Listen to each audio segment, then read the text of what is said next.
আজকে পারিবারিক ভাঙন বলেন, ব্যক্তি পর্যায়ের আত্মিক ধ্বংসই বলেন, সমাজের বিপর্যয় বলেন, যাই বলেন, পিছনে একটা বড় কারণ আছে।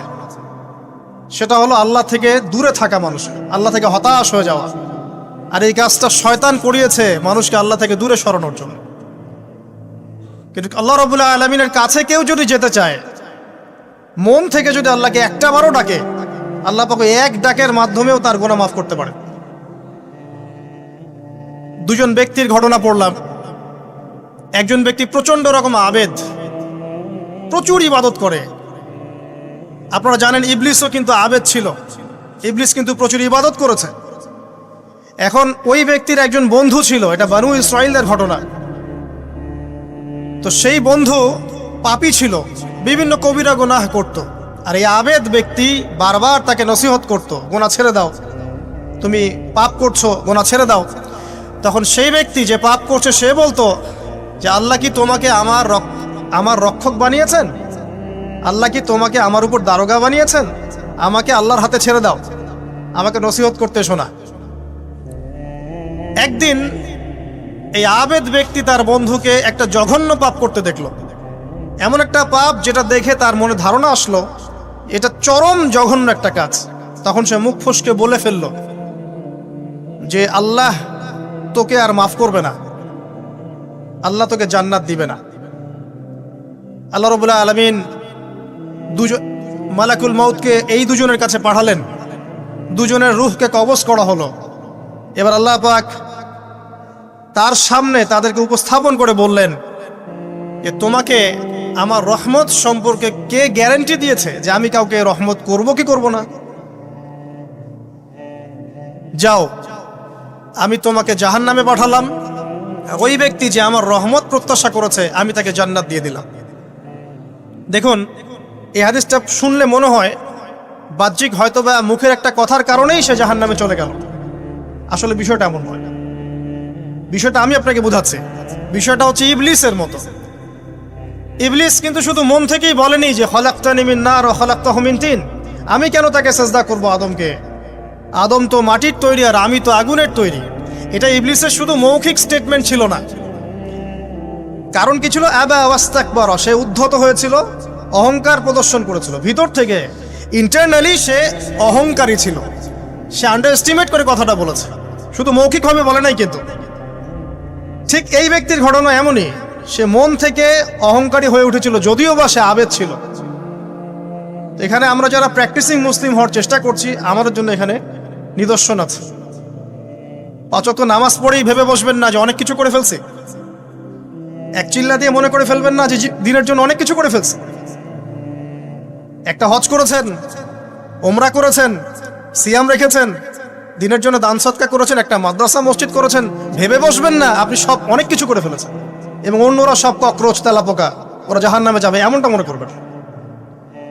জানি না আমরা যে কার আমলের কতটুকু আল্লাহর কাছে কবুল হচ্ছে। তো এখানে এই ব্যক্তির সমস্যা ছিল এই, সে নিজের আমলটাকে অনেক ভারী মনে করছিল এবং সে স্টেটমেন্ট দিয়ে ফেললো যে তোকে আল্লাহ পাক মাফ করবে না। এই একটা কথা মন থেকে বলার কারণে তার ইহকাল পরকাল দুটা বরবাদ হয়ে গেল, সে জাহান্নামে চলে গেল। ঠিক আরেক ব্যক্তির ঘটনা আছে এমন, এগুলো সবগুলো রেফারেন্স আছে। এক ব্যক্তি প্রচুর ইবাদত করত, আল্লাহ পাক তার ইবাদত করার জন্যে পাহাড়ের চূড়ায় একটা সুন্দর ব্যবস্থাও করে দিয়েছিলেন। সেখানে ডালিম গাছ হতো, ঝর্ণা আসতো, খাবারের কোনো অভাব নাই। হাদিস এসেছে 500 বছর সে ইবাদত করেছে। কত বছর? কিয়ামতের মাঠে এই ব্যক্তির অবস্থা এমন হবে, তাকে জান্নাতে প্রবেশ করানোর জন্য নিয়ে যেতে বলা হবে যাও আমার রহমতে জান্নাতে চলে যাও। আল্লাহ পাক তাকে কথাটা বলবেন, কিন্তু এই ব্যক্তি বলবে আমার আমলের কারণে, আল্লাহ পাক বলবেন আমার রহমতে জান্নাতে চলে যাও। ব্যক্তি বলবে আমার আমলের কারণে। আল্লাহ রাব্বুল আলামিন তখন তাকে দেওয়া সমস্ত নেয়ামতগুলোকে এক পাল্লায় করবেন আর তার সমস্ত আমলকে আরেক পাল্লায় করবেন। তারপর দেখা যাবে আল্লাহর সমস্ত নেয়ামত তার একটা চোখের সমান হয় নাই।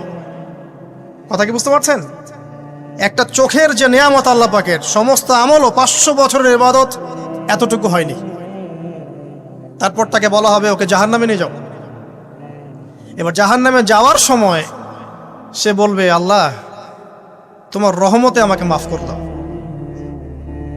তখন আল্লাহ পাক তাকে আবার ডেকে নিয়ে আসবে, বলবেন যে তোমাকে যে আমি ইবাদত করার জায়গা করে দিয়েছিলাম, এটা কি তুমি নিজে করেছো না আমি করেছি?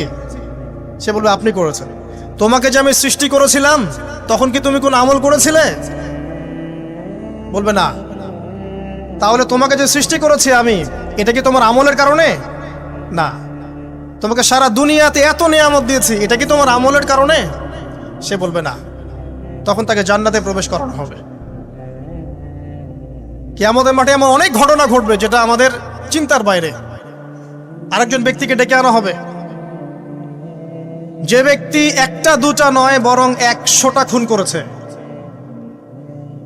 সে 99 জন মানুষকে হত্যা করার পর ফতোয়া খুঁজে বেড়াচ্ছিল যে আমার তওবা কবুল হবে কিনা।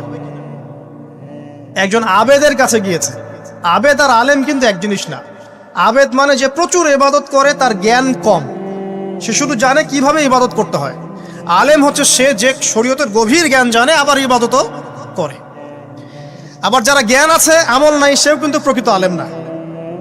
প্রচুর জ্ঞান আছে কিন্তু জ্ঞান অনুযায়ী আমল করে না, সেও কিন্তু প্রকৃত আলেম নন। এবার আসেন, তো এই আবেদের কাছে গিয়ে সে বলছে আমার কি ক্ষমা হবে? আমি 99টা খুন করেছি। সে বলল তোমার আবার ক্ষমা? তোমার ক্ষমা নাই। তখন এই ব্যক্তি এই আবেদকে হত্যা করে 100টা খুন পূর্ণ করলো, ওকেও সে মেরে ফেলছে। আমার ক্ষমাই হবে না তো তোর বেঁচে থাকার কি দরকার, তুইও মর। কি বুঝতে পারলেন? বর্তমান বিশ্বের উগ্র মাথার পলিটিশিয়ানদের মতো অবস্থা। আমার দেশের সমস্যা, তোর দেশ পারমাণবিক বোমের উড়াই দিব, মানে এরকম একটা অবস্থা। তো আল্লাহ রাব্বুল আলামিন এই ব্যক্তির মধ্যে একটা চেতনা তৈরি করলেন যে আমাকে তওবা করতে হবে। সে তখন সার্চ করতে লাগলো আরো কোনো আলেম আছে কিনা। এরপর অনেক দূরে একজন আলেমের সন্ধান পাওয়া গেল। সে সেখানে গেল, তাকে গিয়ে বলল আমার কি ক্ষমা হবে? সে আলেম তাকে বলল হ্যাঁ, তোমারও ক্ষমা হতে পারে। যাও, তুমি ইস্তেগফার করো এবং এই এলাকা থেকে অন্য এলাকায় চলে যাও। মানে যে এলাকায় তুমি অনেক দিন ছিলে, যেখানে তুমি অনেক পাপ কাজ করেছো, এখানে থাকার দরকার নাই। তওবা করে তুমি অন্য কোথাও চলে যাও, নতুন একটা জীবন শুরু করো। এখানে থাকলে হবে কি, তোমার স্মৃতিগুলো তোমাকে তাড়িয়ে বেড়াবে এবং মানুষ তোমাকে খারাপ নজরে দেখতেই থাকবে, তুমি তখন কষ্ট পাবে। এই জন্য তুমি চলে যাও। তো চলে যেতে যেতে সে রাস্তায় ইন্তেকাল করে। এবার তার রূহ নিবে কে? এই জন্য দুদল ফেরেশতা আসছেন, জান্নাতি এবং জাহান্নামী। তাদের মধ্যে বাক বিতরটা হচ্ছে কে রূহ নিয়ে যাবে। তো জাহান্নামের ফেরেশতারা বলছেন সে এতগুলো খুন করেছে, তার রূহটা আমরা নিব। আর জান্নাতি ফেরেশতারা বলছেন না, সে তওবা করতে এসেছিল, অতএব সে আল্লাহর অভিমুখী হয়েছে, তার রূহটা আমরা নিব। আল্লাহ পাক এখানে একটা কৌশল করলেন। আল্লাহ পাক ফেরেশতাদেরকে বললেন তোমরা রাস্তাটাকে পরিমাপ করে দেখো, যেদিকে যাচ্ছিল তার পরিমাপ বেশি নাকি যেখান থেকে এসেছে ওর পরিমাণ বেশি। আল্লাহ পাক জমিনকে আদেশ করলেন হে জমিন তুমি প্রশস্ত হয়ে যাও। এবার পরিমাপ করে দেখা গেল সে তওবার দিকে আসছিল, এর পরিমাণটা বেশি। এই একটা কাজের ওসিলা আল্লাহ পাক তাকে মাফ করে দিলেন। মনে রাখবেন এটা মৌখিক বিষয় ছিল না, সে মন থেকে ভিতর থেকে কিন্তু সে আল্লাহর প্রতি অনুগত হয়েছিল। এই মনের বিষয়টা আল্লাহ ছাড়া কেউ জানে না। আপনি দেখতে পারেন সমাজে অনেকে দাড়ি টুপি পাগড়ি জুব্বা সব লাগিয়ে ঘুরছে, তো বিশ্বাস করেন তাদের মনটা এমনও হতে পারে যে জানোয়ারের চেয়েও কুৎসিত, এমনও হতে পারে। আবার আপনি দেখবেন সমাজে এমন অনেক মানুষ ঘুরছে যারা হয়তো অনেক পাপে লিপ্ত মনে হচ্ছে, কিন্তু মনের মধ্যে সততা আছে। আর যার মনের মধ্যে সততা আছে আল্লাহ পাক কোনো না কোনো দিন ইনশাআল্লাহ তাকে হেদায়েত দিবে। এটা আমরা আমাদের অভিজ্ঞতা থেকেও দেখেছি। এমন অনেক মানুষকে আমরা দেখেছি যে ড্রাগ অ্যাডিক্টেড ছিল, মিউজিক করেছে, হারাম সম্পর্কের মধ্যে ছিল, নামাজ ঠিক মতো পড়ে নাই, কিন্তু যখনই আল্লাহর কথা আলোচনা হতো দেখতাম সে খুবই শান্তভাবে মন থেকে কথা শুনছে। এই কথা শুনতে শুনতে শুনতে একদিন মাশাআল্লাহ এখন দেখবেন যে চিল্লা দিয়ে বেড়াচ্ছে বিভিন্ন মসজিদে। আল্লাহ হেদায়েত দিয়েছে, সব ছেড়ে দিয়েছে। এরকম মানুষের অভাব নাই কিন্তু সমাজে। তো এখানে আল্লাহ পাকের রহমত বা দয়ার একটা উজ্জ্বল দৃষ্টান্ত দেখতে পারবেন ঠিক এরকম আরো একটা ঘটনা আছে বনু ইসরাইলের। এক ব্যক্তি এত পাপ করেছে যে শেষে মৃত্যুর সময় সে সন্তানদেরকে ডাকছে, ডেকে বলছে যে আমি যখন মারা যাব আমার লাশটাকে তোমরা কবর দিও না, যদি আল্লাহ পাক আমাকে ধরতে পারেন তাহলে খবর আছে আমার। কি করতে হবে? সে বলছে যে আমার দেহটাকে তোমরা পুড়িয়ে ফেলবে এবং পুড়িয়ে ফেলার পরে ছাইগুলোকে একত্রিত করবা, করে অর্ধেক ছাই সমুদ্রে ভাসিয়ে দিবা, অর্ধেক ছাই বাতাসে উড়িয়ে দিবা। সন্তানরা তাই করলো। মৃত্যুর পর আল্লাহ পাক এই সমুদ্র এবং জমিনকে বাতাসকে আদেশ করলেন যে তোমরা ছাই জড়ো করে দাও। আর মানুষ আর জিন আল্লাহর কথা না শুনলেও এই প্রকৃতি আল্লাহ পাকের কথা শোনে। বিজ্ঞান বলে প্রকৃতি থেকে সব হচ্ছে। কি প্রকৃতি? প্রকৃতি কি, কাকে বলে? মানুষকে আল্লাহর ইবাদতকে বাদ দিয়ে প্রকৃতি পূজায় নিয়ে গেছে।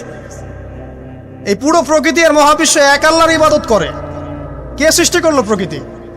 প্রাকৃতিক ভাবে হয়েছে সবকিছু বলে, আল্লাহ থেকে হয়েছে বলা যাবে না। বললে আপনি মৌলবাদী হয়ে যাবেন। আল্লাহ শব্দ ইউজ করলে আপনি মৌলবাদী হয়ে যাবেন। ধর্মতাত্ত্বিক শব্দগুলোকে আস্তে আস্তে উঠিয়ে দেওয়া হয়েছে। দেখবেন যুক্তি, বিজ্ঞান, দার্শনিক শব্দগুলোকে আনা হয়েছে। এটাও টেকনিক্যালি করা হয়েছে। কোন সেকুলার মিডিয়াতে আপনি দেখবেন না ইনশাআল্লাহ বলছে। ইনশাআল্লাহ প্রমাণ করবে যে আপনি আস্তিক না নাস্তিক। তো প্রকৃতিকে আল্লাহ পাক আদেশ করলেন এই সমুদ্র ছাই জড়ো করো, এই বাতাস ছাই জড়ো করো। তারা ছাই জড়ো করে দিল। এই ব্যক্তিকে বলা হচ্ছে তুমি জীবিত করে আল্লাহ পাক বলছেন তুমি যে এই কাজটা করেছিলে, লিমা ফাআলতা হাদা, তুমি এই কাজটা কেন করেছো? তখন এই ব্যক্তি উত্তর দিচ্ছে মিন খাশিয়াতিকা ইয়া রাব্বি ওয়া আনতা আ'লাম। হে আল্লাহ, আমি আমার বুঝে যা এসেছে আপনার ভয়েই আমি এই কাজটা করেছি, আর আপনি খুব ভালো করেই জানেন যে আমি আপনার ভয়ে করেছি নাকি অন্য কোনো কারণে করেছি। মানে আপনি আমার মনের কথা জানেন। আল্লাহ পাক তাকে মাফ করে দিলেন। আপনাদেরকে আমি সেই ব্যভিচারী মহিলার কথাও মনে করাই। ওই মহিলা, যে ব্যক্তি একজন যৌনকর্মী ছিল, বা যেটা আমরা বলি ব্যভিচারিণী মহিলা ছিল, একটা কুকুরকে দেখেছে সে পানি পান করার জন্য তৃষ্ণার্ত। সে এটাতে মায়া করে, দয়া করে তার মোজাটাকে নামিয়ে এই কূপ থেকে পানি উঠিয়ে কুকুরকে পান করিয়েছে। এই একটা কাজের বদৌলতে আল্লাহ রাব্বুল আলামিন এই ব্যভিচারী মহিলাকে মাফ করে জান্নাত দিয়ে দিয়েছে। হাদিস এটাও এসেছে, নবী সাল্লাল্লাহু আলাইহি ওয়াসাল্লাম বলেছেন ইরহামু মান ফিল আরদ, তোমরা সবাই জমিনবাসীর প্রতি রহম করো। জমিনে মুসলিমই থাকতে হবে, তাদের প্রতি রহম করতে হবে এমন নয়, জমিনবাসী যারাই আছে সবার প্রতি রহম করো, জাতি ধর্ম বর্ণ নির্বিশেষে। এমনকি পশু পাখির প্রতিও দয়া করো। ইরহামু মান ফিল আরদ, জমিনে যারা আছে সবার প্রতি রহম করো। ইয়ারহামুকুম মান ফিস সামা, যিনি আসমানে আছেন তিনি তোমাদের প্রতি রহম করবে ইনশাআল্লাহ। ইসলাম এই কথাগুলো বলেছে 1400 বছর আগে। আজকের এই বিশ্বের সোকল্ড এই মডার্ন বিশ্বে যেখানে মানুষের রক্তের কোনো দাম নাই, সেখানে ইসলাম পশু পাখির অধিকার নিয়ে কথা বলেছে 1400 বছর আগে। কাদেরকে কি শেখাতে আসেন? কোরআন এবং সুন্নাহর বাইরে অভ্রান্ত সত্যের কোনো উৎস আছে? এখানে যা আছে তাই চূড়ান্ত। মানতে চাইলে মানেন, না মানতে চাইলে জাহান্নামে যান, কেউ তো বাধ্য করছে না। লাকুম দীনুকুম ওয়ালিয়া দিন। আল্লাহ পাকের রহমত দেখেন। আরেকটা ঘটনা আছে এমন, একটা বিড়ালকে বেঁধে রেখেছিল এক মহিলা, খাবার দেয় নাই, কষ্ট দিয়েছে। একটা বিড়ালকে খাবার না দিয়ে কষ্ট দেওয়ার কারণে এই মহিলাকে আল্লাহ পাক জাহান্নামে পাঠিয়েছে। এরকম কত ঘটনা আছে। এই ঘটনাগুলো হাদিসের পাতায় বর্ণিত আছে। কোরআনে কি বলছে দেখুন। কোরআনের আমি কয়েকটা পয়েন্ট আপনাদেরকে খালি বলছি, এটা নিয়ে আমি সকালে ভাবছিলাম। আল্লাহ পাক আদম আলাইহিস সালামকে সৃষ্টি করেছেন আমরা সবাই জানি, কিন্তু আল্লাহ পাক সূরা সদের মধ্যে বলছেন ইবলিসকে, হে ইবলিস, তোমাকে কিসে বারণ করলো আদমকে সেজদা করতে, যে আদমকে আমি নিজের হাত দিয়ে সৃষ্টি করেছি। আল্লাহ রাব্বুল আলামিন যে আমাদেরকে এত যত্ন করে ভালোবেসে সৃষ্টি করেছেন, এটা কি আল্লাহ পাকের দয়ার নিদর্শন নয়? মহাবিশ্বের অন্য কোন মাখলুক সৃষ্টির ব্যাপারে আল্লাহ পাক বলেন নাই খলাকতু বিয়াদাই, আমি নিজ হাতে তাকে সৃষ্টি করেছি। শুধু সৃষ্টি নয়, সৃষ্টি করার পর আল্লাহ পাক তাকে সমস্ত নাম শিক্ষা দিয়েছেন। এই যে জ্ঞান শিক্ষা দেওয়া, জ্ঞান, এটা আল্লাহ পাকের সবচেয়ে বড় নিদর্শনগুলোর মধ্যে অন্যতম।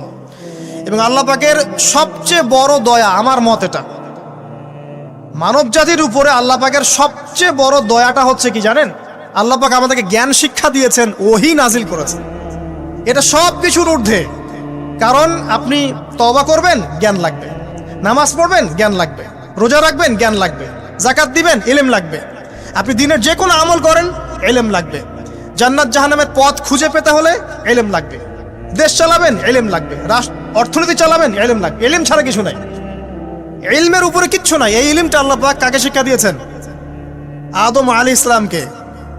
আমরা তো শিখেছি সমাজবিজ্ঞান বইগুলোতে যে আমাদের পূর্বপুরুষরা নাকি গুহায় থাকতো আর গাছের ছাল পাতা খেয়ে থাকতো, তাই না? লতা পাতা খেয়ে থাকতো, গাছের ছাল পাতা খেয়ে থাকতো, পোশাক পরতো আর কি। বোগাস, ডাহা, মিথ্যা কথা। আল্লাহ রাব্বুল আলামিন সূরা বাকারা এবং সূরা আরাফ পড়ে দেখেন, আল্লাহ পাক বলছেন যে আদম আলাইহিস সালামকে আল্লাহ পাক সমস্ত নাম জ্ঞান শিক্ষা দিয়েছেন। মহাবিশ্বের যে প্রয়োজনীয় জ্ঞানগুলো আছে সেগুলো আল্লাহ পাক আদমকে শিখিয়েছেন আলাইহিস সালাম। ওয়াল্লামা আদামাল আসমাআ কুল্লাহা, আল্লাহ পাক আদমকে সমস্ত নাম শিক্ষা দিয়েছেন। আমাদের পিতা মাতারা মূর্খ ছিলেন না, তারা সৃষ্টি থেকেই জ্ঞানী ছিলেন। আদম আলাইহিস সালামের পারমাণবিক বোম বানানোর কোনো প্রয়োজন ছিল না। ছিল? বানান নাই। আপনার মধ্যে এই জ্ঞানটা আসছে কিভাবে? বাই ডিএনএ আপনি জ্ঞান পাচ্ছেন, কারণ আমরা আদম সন্তান। অনেক জ্ঞান আমাদের ভিতরেই আছে, এগুলো চর্চার মধ্য দিয়ে, গবেষণার মধ্য দিয়ে প্রস্ফুটিত হয় মাত্র। জ্ঞান ভিতরে আছে আমাদের। আমাদের পিতাকে জ্ঞানী করে পাঠানো হয়েছে। এই জ্ঞান শিক্ষা দেওয়াটা হচ্ছে আল্লাহ পাকের সবচেয়ে বড় দয়াগুলোর মধ্যে একটা। রহম করেছেন। শুধু তাই নয়, আদম আলাইহিস সালামকে এমন জ্ঞান শিক্ষা দিয়েছেন যে জ্ঞান ফেরেশতারা পর্যন্ত জানতো না। এটা কি দয়া নয়?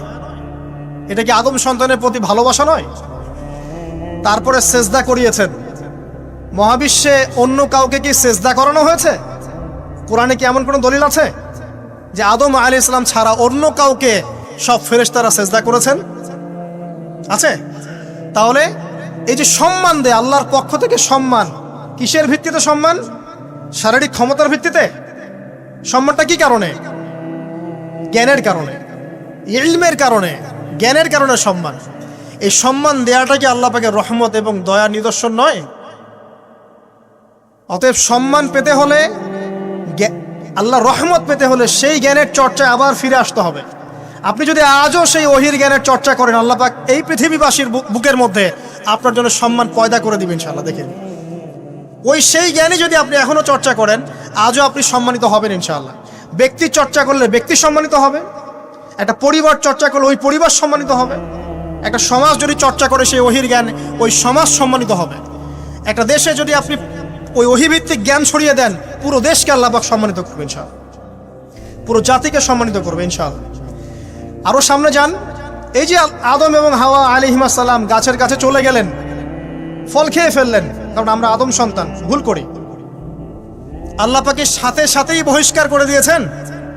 না, আল্লাহ পাক তওবা করার জন্য কালিমা শিখিয়ে দিয়েছেন। সুবহানাল্লাহ। তাদের কালিমা জানা ছিল না। আল্লাহ পাক বলছেন ফাতালাক্কা আদম মির রাব্বিহি কালিমাত।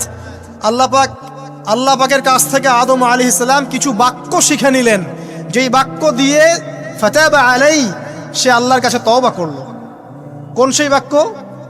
সূরা আরাফে আছে, রব্বানা যালামনা আনফুসানা ওয়া ইল্লাম তাগফির লানা ওয়া তারহামনা লানাকুনান্না মিনাল খাসিরিন। এই দোয়া কে শিখিয়ে দিয়েছে? আল্লাহ। এই তওবার বাক্য যে শিখিয়ে দেয়, এটা কি দয়ার পরিচয় নয়? আমরা আল্লাহর কাছে ফিরে যাব, তওবা করব, ইস্তেগফার করব, এই জ্ঞানটা শিখিয়ে দেয়া কি আল্লাহ পাকের দয়ার পরিচয় নয়? না, আমরা কিভাবে ক্ষমা চাইতাম?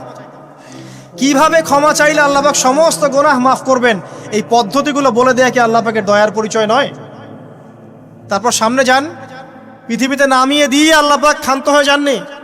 আল্লাহ রাব্বুল আলামিন আসমান থেকে হেদায়েতের গ্রন্থ পাঠিয়েছেন, বলেছেন এই গ্রন্থের মধ্যে যা আছে মেনে চললে তোমরা আবার জান্নাতে ফিরে আসবে ইনশাআল্লাহ। আল্লাহ পাক আদম এবং হাওয়া আলাইহিস সালাম এবং আদম সন্তান সবাইকেই সৃষ্টি করেছেন। উদ্দেশ্য হচ্ছে আল্লাহ পাক আমাদেরকে জান্নাত দিতে চান। আল্লাহ পাক চান যে আমরা যেন জান্নাতে যাই।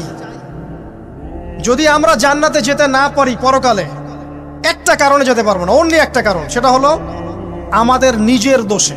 একটা কারণ।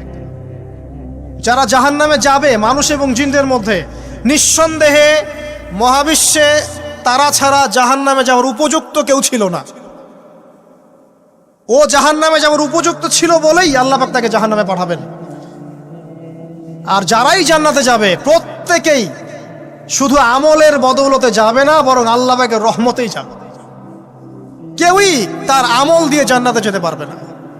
নবী সাল্লাল্লাহু আলাইহি ওয়াসাল্লাম এমন ভাষ্য বলছেন, ইল্লা আনা, আমিও না, ইল্লা বিরহমাতিল্লাহ, আমিও নয়, তবে আল্লাহ পাকের দয়া আমাকে ঘিরে ধরবে, আল্লাহ পাকের রহমত যাদের উপরে বর্ষিত হবে তারাই জান্নাতে যাবে ইনশাআল্লাহ। কে আমল দিয়ে যেতে পারবে না। যত আমলই করি বলা যাবে না এই আমলের বদৌলতে জান্নাতে যেতে পারবো। আল্লাহ পাক দয়া না করলে হবে না। আল্লাহ পাক চান যে আদম সন্তান যেন জান্নাতেই যায়। এই কারণেই সৃষ্টি করা, এই কারণেই আপনার ওহীভিত্তিক গ্রন্থগুলো পাঠানো, এই কারণে নবী রাসূল পাঠানো, আলেম ওলামা সৃষ্টি করা, মানুষকে সতর্ক করা, হায়াত দেয়া, বারংবার জীবনে চলতে ফিরতে আপনাকে অ্যালার্ম করা হয়, আল্লাহর পথে ফিরে আসেন, আল্লাহর পথে ফিরে আসেন। অ্যালার্ম করা হয় না? বিপদ দিয়ে আপনাকে অ্যালার্ম করা হয় আল্লাহর পক্ষ থেকে। আপনি চলতে পথে হোঁচট খান, আল্লাহ আপনাকে অ্যালার্ম দেন, ফিরে আসো। চলছেন বিপথে, আল্লাহ পাকে অ্যালার্ম দেন, ফিরে আসো। আল্লাহ পাকের পক্ষ থেকে কিন্তু এগুলো আসে। অদ্ভুত একটা হাদিস বললাম, অদ্ভুত বলতে বলছি অ্যামেজিং হাদিস, যে একজন সাহাবী বলছেন, সালমান রাদিয়াল্লাহু আনহু, তিনি বলছেন যে যখন মুমিনের উপর বিপদ আপদ বালা মুসিবত আসে, তখন মুমিনের এই বিপদ আপদ বালা মুসিবত রোগ শোকের বদৌলতে আল্লাহ পাক তার গুনাহগুলোকে মাফ করে দেন এবং তার মর্যাদাকে বাড়িয়ে দেন, এবং সে আল্লাহর দিকে ফিরে আসার অনুশোচনা করার সুযোগ পায়। আর যখন কাফের মুশরিক বা ফাসিক মানুষকে এইসব রোগ ব্যাধি বিপদ আপদ বালা মুসিবত ঘিরে ধরে, তার দৃষ্টান্ত সেই উটের ন্যায় যে উটটাকে তার মালিক বেঁধে রেখেছে, এরপর ছেড়ে দিয়েছে। সে উটটা বুঝতেও পারলো না কেন তার মালিক তাকে বেঁধে রাখলো আর কেনই বা তাকে ছেড়ে দিল। কথাটা কি বুঝতে পারছেন? যারা আল্লাহ দ্রোহী তাদের উপর যখন বিপদ আপদ বালা মুসিবত আসতে থাকে, তারা বুঝে না যে কি জন্য আসলো আর কেন চলে গেল। কিন্তু মুমিন ব্যক্তি যারা মুসলিম, আল্লাহর অনুগত, তাদের বিষয়টা হচ্ছে এমন বিপদ আপদ বালা মুসিবত রোগ ব্যাধি তাদেরকে আল্লাহর দিকে ফিরিয়ে নিয়ে আসবে ইনশাআল্লাহ। দেখুন, এই যে পৃথিবীতে নামিয়ে দেয়া, এরপর আল্লাহর পক্ষ থেকে ঐশী গ্রন্থগুলো পাঠানো, নবী রাসূল পাঠানো, আলেম ওলামা পাঠানো, আপনাকে হায়াত দেয়া, আপনাকে রিজিক দেয়া, এই শ্বাস নেয়ার ক্ষমতা দেয়া, আপনাকে জ্ঞান বুদ্ধি দেয়া, বিবেক দেয়া। এই যে একটু আগে তেলাওয়াত করলো শুরুর আগে নবী মুসা আলাইহিস সালামের ঘটনা। বনু ইসরাইল একটার পর একটা অবাধ্যতা করেই গেছে, আল্লাহ পাক তারপরেও তাদের কাছে নবী পাঠিয়েছেন, নবী মুসাকে পাঠিয়েছেন। ফেরাউনের মতো জালেম শাসকের হাত থেকে বনু ইসরাইলকে আল্লাহ পাক উদ্ধার করেছেন। এটা কি দয়ার পরিচয় নয়? নবী মুসা আলাইহিস সালাম গাছের নিচে বসে আছেন, খাবার নাই, বাসস্থান নাই, কিচ্ছু নাই, বরং তার গায়ে একটা অপবাদ দেওয়া হয়েছে যে তিনি নাকি একজন মানুষকে খুন করেছেন, অথচ তার ইন্টেনশন সেটা ছিল না। তিনি একটা ঘুষি দিয়েছেন লড়াই থামানোর জন্য, ওই এক ঘুষিতেই সেই ব্যক্তি ডেড। এবার তিনি গাছের নিচে বসে দোয়া করছেন, রব্বি ইন্নী লিমা আনজালতা ইলাইয়া মিন খায়রিন ফাকির, আল্লাহ আমি নিঃস্ব অসহায় হয়ে এখানে বসে আছি, তুমি আমার উপর তোমার যে রহমত পাঠাবে আমি তার ভিখারি হয়ে বসে আছি। দোয়া করার সাথে সাথেই ওই শুআয়ব আলাইহিস সালামের মেয়ে হেঁটে হেঁটে চলে আসলো। তিনি স্ত্রী পেলেন, তিনি শ্বশুর পেলেন, একজন নবী পরিবার পেলেন, বাসস্থান পেলেন, চাকরি পর্যন্ত পেলেন। 8 বছর তিনি রাখালি করেছেন শুআয়ব আলাইহিস সালামের ফার্মের মধ্যে। দয়া মুহূর্তেই চলে আসবে, শুধু আল্লাহর দিকে অভিমুখী হলেই হয়, এগুলো দয়া। আইয়ুব আলাইহিস সালামের কথা মনে আছে না? দীর্ঘদিন রোগে ভুগছেন, দীর্ঘদিন রোগে ভুগছেন, চিকিৎসা হচ্ছে না, ভালো হচ্ছে না, শেফা হচ্ছে না। এখানে যারা আধ্যাত্মিকত্ব নিয়ে পড়াশোনা করেন, লেখালেখি করেন, তারা বলেছেন তাদের কিছু কিতাবের মধ্যে, রোগটা যখন এমন একটা পর্যায়ে চলে আসলো যে তিনি জিহ্বাটা নড়াতে পারছেন না, কারণ তিনি আল্লাহ পাকের জিকির করতে প্রচণ্ড ভালোবাসতেন। এক পর্যায়ে রোগটা এমন একটা জায়গায় চলে আসলো যে জিহ্বাটা তিনি নড়াতে কষ্ট হচ্ছে। তখন গিয়ে তিনি বলছেন, রব্বি আন্নী মাসসানি আদ-দুররু ওয়া আনতা আরহামুর রাহিমিন, হে আল্লাহ আমাকে কষ্ট স্পর্শ করেছে, আর তুমি তো ক্ষমাকারী এবং রহমকারীদের মধ্যে সর্বশ্রেষ্ঠ রহমকারী। আমি জিকির করতে পর্যন্ত পারছি না, আল্লাহ আমার রোগটা শেফা দিয়ে দাও। বলার সাথে সাথে আল্লাহ রাব্বুল আলামিন প্রস্রবণ ঝর্ণা তৈরি করলেন, এখানে গোসল করো, শেফা হয়ে গেল। এগুলো কি রহমতের পরিচয় নয়?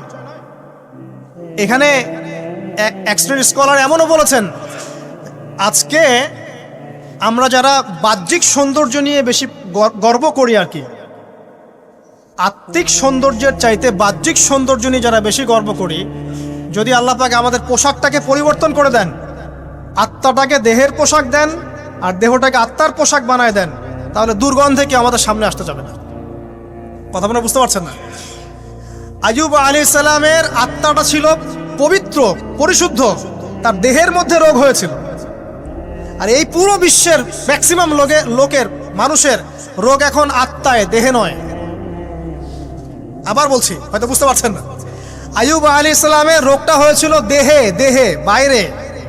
তার আত্মা ছিল পবিত্র, পরিশুদ্ধ আত্মা। দেহের রোগের একটা পর্যায়ে যখন জিহ্বাটায় ইফেক্ট হলো, তখন জিকির করতে তার কষ্ট হচ্ছে, তখন তিনি দোয়া করছেন, আল্লাহ আমার এই রোগটাকে শেফা দিয়ে দাও। আর এখনকার পুরো জেনারেশন, এই সভ্যতার রোগ হচ্ছে ভিতরে, আত্মায়। দেহের রোগের চাইতে এদের আত্মার রোগটা বেশি। এখন এই আত্মাটাকে যদি দেহ বানিয়ে দেওয়া হয় আর দেহটাকে আত্মার পোশাক পরিয়ে দেওয়া হয়, দুর্গন্ধে কেউ সামনে আসতে চাবে না এখন। তাই আইয়ুব আলাইহিস সালামের সেই দোয়া এখন আমাদের বেশি করা উচিত। রব্বিয়ান্নি মাসানিয়া দুররু ওয়া আনতা আরহামুর রাহিমিন। আল্লাহ, আমাদের আত্মায় রোগ এসেছে, এটাকে তুমি শেফা দাও। দেহের রোগ লেস ইম্পর্টেন্ট, আত্মার রোগটা বেশি ইম্পর্টেন্ট। এরকম নিদর্শন কোরআনের পাতায় পাতায় ছড়িয়ে আছে। আসহাবুল কাহাফ, পুরো সমাজ ওদেরকে মেনে নিচ্ছে না, গুহায় চলে গেলেন, ঘুম পাড়িয়ে দিলেন আল্লাহ পাক। 309 বছর, কত বছর? 309 বছর একটা দোয়ার বদৌলতে। তারা বলেছিল, রব্বানা আতিনা মিন লাদুনকা রাহমা ওয়া হাইয়্যি লানা মিন আমরিনা রাশাদা। আল্লাহ পাক শুধু ঘুম পাড়িয়ে রাখলেন না, তাদের মধ্য দিয়ে আল্লাহ পাক পুরো একটা সভ্যতাকে হেদায়েত করে দিলেন। আলহামদুলিল্লাহ। যে সভ্যতা বিশ্বাস করতো না যে পরকাল বলে কিছু আছে, দাকিয়ানুস বাদশার সেই জুলুম থেকে আল্লাহ পাক এই 10 জন বা 9 জন যুবককে বাঁচালেন, ওদেরকে কিয়ামত পর্যন্ত কোরআনের পাতায় স্থান দিলেন, নিদর্শন বানালেন, এবং তাদের মধ্য দিয়ে একটা পুরো সভ্যতাকে হেদায়েত দিলেন। সুবহানাল্লাহ। যেখানে যাবেন এই নিদর্শন। আর কার কথা বলবো? যুলকারনাইন, মনে আছে? কোন সূরা আছে যুলকারনাইনের কথা? সূরা কাহফ। আল্লাহ পাক তাকে এমন রহমত করেছিলেন যে মাশরিক মাগরিব, মানে পূর্ব পশ্চিম পর্যন্ত তাকে রাজত্ব দিয়ে দিয়েছেন। আজকে তো আমরা এই সামান্য একটু ক্ষমতা পেলেই আমাদের কেউ চেনে না, গায়ে হাতি দেওয়া যায় না, ঠিক আছে? মানে তখন সে নিজেকে মনে করে যে সে এই পৃথিবীর সবকিছু, বাকি মানুষ আর মানুষ না। ক্ষণস্থায়ী সামান্য একটু ক্ষমতা দিয়ে দেখবেন আমাদের অবস্থা খারাপ। আমাদের এই যে জীবন, আমাদের রিজিক, আমাদের পরিবার, আমাদের সুস্থতা, আমাদের জ্ঞান, আমাদের সমাজ বলেন, রাষ্ট্র, আমাদের অর্থনীতি, এই বিশ্ব, এই সব কিছুই একটা বিষয়কে কেন্দ্র করে টিকে আছে। শুধুমাত্র একটা বিষয়ের সাথে এই পুরো মহাবিশ্ব সম্পর্কিত। আমাদের জীবনের প্রতিটা বিষয় শুধুমাত্র এবং শুধুমাত্র আল্লাহ পাকের রহমতের উপর টিকে আছে। আল্লাহ পাকের রহমত আমাদের ব্যক্তি জীবন, পারিবারিক জীবন, আমাদের দেহ, আমাদের মন, আমাদের জ্ঞান, অর্থনীতি, ব্যবসা বাণিজ্য, আমাদের রাষ্ট্র, সব কিছুর মধ্যে শুধুমাত্র আল্লাহ পাকের রহমত দিয়ে ভর্তি। এখানে আল্লাহ পাকের রহমতের এত বিশাল সমুদ্র, যেটা উপলব্ধি করার ক্ষমতা আমাদের নাই। আমরা যদি সবাই ঠান্ডা মাথায় একটা বার খালি ভাবতে বসি, সবাই যার যার জায়গা থেকে ভাবি যে আল্লাহ পাক আমাদেরকে কি কি রহমত দিয়ে রেখেছেন, কি কি নিয়ামত দিয়ে রেখেছেন। ওয়া ইন তাউদ্দু নি'মাতাল্লাহ লা তুহসুহা। তোমরা যদি আল্লাহ পাকের নিয়ামত গণনা করা শুরু করো, কোশ্চিন কালেও গুণে শেষ করতে পারবে না। আল্লাহ পাক সূরাতুল জুমারের মধ্যে বলেছেন, কুল ইয়া ইবাদিয়াল্লাযীনা আসরাফু আলা আনফুসিহিম। হে নবী, আপনি বলে দিন, আমার বান্দাদেরকে বলে দিন যে হে আমার বান্দারা, তোমরা যারা তোমাদের নফসের উপরে জুলুম করেছো, সুদীর্ঘকাল নামাজের খবর ছিল না, যাকাত দিইনি, হজ ফরজ হয়েছিল করি নাই, সওম রাখিনি, আল্লাহর দিন এগিয়ে নেওয়ার কোনো চেষ্টাই করি নাই, সুদীর্ঘকাল হারাম খেয়েছেন, ঘুষ খেয়েছেন, জেনা করেছেন, বাদ্যযন্ত্র বাজিয়েছেন, অশ্লীলতা এর মধ্যে ডুবেছিলেন, মাদক দ্রব্য সেবন করেছেন সুদীর্ঘকাল। তোমরা যারা নিজেদের নফসের উপর জুলুম করেছ, লা তাকনাতু মির রাহমাতিল্লাহ, তোমরা আল্লাহ পাকের রহমত থেকে নিরাশ হয়ে যেও না। তোমরা আল্লাহ পাকের রহমত থেকে নিরাশ হয়ে যেও না। ইন্নাল্লাহা ইয়াগফিরু যুনুবা জামিআ, আল্লাহ পাক চাইলে সমস্ত গুনাহ মাফ করতে পারেন। ইন্নাহু হুয়াল গফুরুর রহিম, তিনি হচ্ছেন পরম করুণাময়, অসীম দয়ালু। আমি আলোচনা সামনে নিয়ে যাওয়ার আগে আরেকটা বিষয় বলে রাখতে চাই। এই আলোচনাকে একপাক্ষিকভাবে একপেশেভাবে বুঝে নেওয়ার কোনো সুযোগ নাই। আল্লাহ পাক যেমন পরম করুণাময়, অসীম দয়ালু, ঠিক একইভাবে আল্লাহ রাব্বুল আলামিন শাদীদুল ইকাব, কঠিন শাস্তি দাতাও বটে। এই দুটো বিষয় মাথায় রেখেই আল্লাহর রহমতের আশাও করতে হবে এবং আল্লাহ পাকের গজবের ভয়ও করতে হবে। এর মাঝখানেই হচ্ছে ঈমান। এই জায়গা থেকে আলোচনা বুঝতে হবে। আল্লাহ পাক তৌফিক এনায়েত করুন, আমিন। আমাদেরকে আল্লাহ রাব্বুল আলামিন তার রহমত থেকে নিরাশ হতে বারণ করছেন। যে যত পাপ করেছে জীবনে, যদি একটা বার কেউ যদি আল্লাহ পাককে মন থেকে ডাকে, চোখ দিয়ে ঝরঝর করে পানি পড়ে, আল্লাহ পাককে বলে, সেজদায় গিয়ে পড়ে আল্লাহকে বলে, রব্বিক ফিরলি, আল্লাহ আমাকে মাফ করে দাও, তার মনের মধ্যে যদি সততা থাকে, মন থেকে যদি সেই কথাটা বলে থাকে, আল্লাহ পাক শুধু তাকে ক্ষমাই করবেন না, তার সমস্ত গুনাহগুলোকে আল্লাহ নেকি দিয়ে পরিবর্তন করে দেবেন। একটা হাদিস পড়ছিলাম, নবী করিম সাল্লাল্লাহু আলাইহি ওয়াসাল্লাম তিনি বলছেন যে লাম্মা কাদাল্লাহুল খালক, যখন আল্লাহ রাব্বুল আলামিন এই মহাবিশ্ব সৃষ্টি করেন, তখন আল্লাহ রাব্বুল আলামিন কাতাবা কিতাবান, একটা কিতাব লিখেছেন। একটা কিতাব আছে আল্লাহর কাছে। কাতাবা কিতাবান ফাহুয়া ইনদাহু ফাওকাল আরশ, যেই কিতাবটা আল্লাহর নিজের কাছে আছে, আরশের উপরে। সেখানে আল্লাহ পাক লিখে রেখেছেন, কি লিখেছেন? ইন্না রাহমাতি সাবাকাত গদাবি, প্রতিটা ক্ষেত্রেই আমার রহমত, আমার দয়া, আমার করুণা আমার গজবকে পরাজিত করেছে। মানে আল্লাহ রাব্বুল আলামিনের গজব, এর উপরে আল্লাহ পাকের রহমত অবস্থান করছে।